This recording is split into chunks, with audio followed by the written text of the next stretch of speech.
សួស្តីបងប្អូនអ្នកស្ដាប់ទាំងអស់គ្នាសូមស្វាគមន៍មកកាន់កម្មវិធី podcast វិថីឆ្ពោះទៅរកភាពមានបានជាមួយនាងខ្ញុំសុជាតាថ្ងៃនេះគឺជាថ្ងៃដ៏ពិសេសមួយព្រោះយើងនឹងលើកយកប្រធានបទដ៏សំខាន់បំផុតមួយមកជជែកគ្នានោះគឺចំណេះដឹងហិរញ្ញវត្ថុវិធីចាត់ចែងលុយកាក់ឲ្យកើនឡើងជាលំដាប់បាទសួស្តីសុជាតានិងសួស្តីដល់បងប្អូនអ្នកស្ដាប់ទាំងអស់គ្នាខ្ញុំពិតជាត្រេកអរណាស់ដែលបានមកចូលរួមក្នុងកម្មវិធីថ្ងៃនេះដើម្បីចែករំលែកបទពិសោធន៍ខ្លះៗពាក់ព័ន្ធនឹងការគ្រប់គ្រងលុយកាក់ចាបងសារុននិយាយពីបញ្ហាលុយកាក់ជឿថាអ្នកស្ដាប់ជាច្រើនប្រកាសជាធ្លាប់ជួបនៅអារម្មណ៍មួយគឺលុយចូលមកដៃឆ្វេងចេញទៅវិញតាមដៃស្ដាំឬក៏រកបានច្រើនតែមិនសល់តើនេះមកពីមូលហេតុអ្វីទៅបងតាមពិតទៅសុជាតាបញ្ហានេះមិនមែនមកពីយើងរកលុយបានតិចនោះទេភាគច្រើនគឺមកពីយើងខ្វះប្រព័ន្ធគ្រប់គ្រងបើយើងប្រៀបធៀបលុយទៅនឹងទឹកបើធុងរបស់យើងធ្លីបាតទោះយើងចាក់ទឹកចូលច្រើនប៉ុណ្ណាក៏វាមិនពេញដែរពិតមែនហើយបងការប្រៀបធៀបនេះគឺច្បាស់ណាស់ចុះតើយើងគួរចាប់ផ្ដើមប៉ះបាតធុងនោះដោយរបៀបណាជំហានដំបូងគេបង្អស់គឺការតាមដានចំណាយឬ expense tracking យើងត្រូវដឹងឲ្យច្បាស់ថាលុយមួយរៀលៗដែលយើងចាយចេញវាទៅលើអ្វីខ្លះ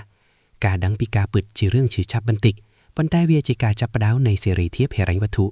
ចាបងជួនកាលយើងមិនហ៊ានសង្បីតែមើលកញ្ចប់ថវិកាខ្លួនឯងព្រោះខ្លាចដឹងថាចាយលើរបបមិនប្រយោជន៍ច្រើនពេកចុះបន្ទាប់ពីដឹងហើយតើយើងគួរប្រើរូបមន្តអ្វីដើម្បីចាត់ចែងខ្ញុំតែងតែណែនាំរូបមន្ត50-30-20គឺ 50% សម្រាប់តម្រូវការចាំបាច់ 30% សម្រាប់អ្វីដែលយើងចង់បាននិង 20% សម្រាប់សន្សំឬវិនិយោគ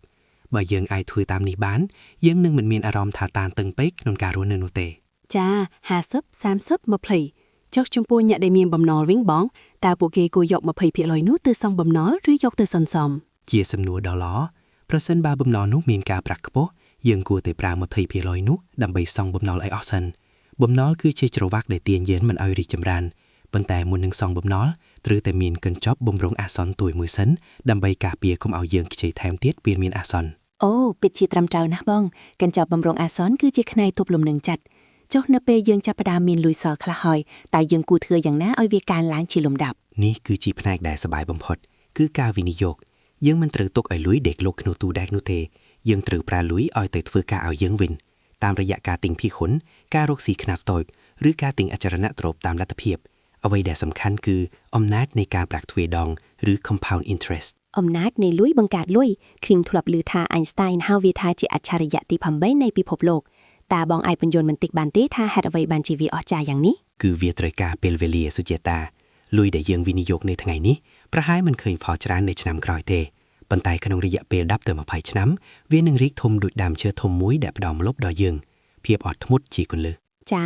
ចុះសម្រាប់អ្នកដែលទើបតែចាប់ផ្ដើមហើយមានលុយតិចតួចតើអាចវិនិយោគបានដែរឬទេបានជាដាច់ខាតកុំចាំតតែមានលុយច្រើនទើបវិនិយោគចូលវិនិយោគដើម្បីឲ្យមានលុយច្រើនសូម្បីតែការដាក់សន្សំដែលមានការប្រាក់ខ្ពស់ឬទិញសញ្ញាប័ណ្ណរដ្ឋក៏ជាការចាប់ផ្ដើមដ៏ល្អដែរពិតជាអស្ចារ្យមែនថ្ងៃនេះយើងបានរៀនច្រើនណាស់ចាប់តាំងពីការតាមដានចំណាយរូបមន្ត50-30-20រហូតដល់ការវិនិយោគតើបងសារឿនមានពាក្យពេចន៍ចុងក្រោយអ្វីខ្លះសម្រាប់អ្នកស្ដាប់បាទអ្វីដែលខ្ញុំចង់ប្រាប់គឺថាហិរញ្ញវត្ថុមិនមែនគ្រាន់តែជារឿងតួលេខទេប៉ុន្តែវាជារឿងវិន័យនិងទម្លាប់ចូលចាប់ផ្ដើមពីថ្ងៃនេះទូតិចក្តីច្រើនក្តី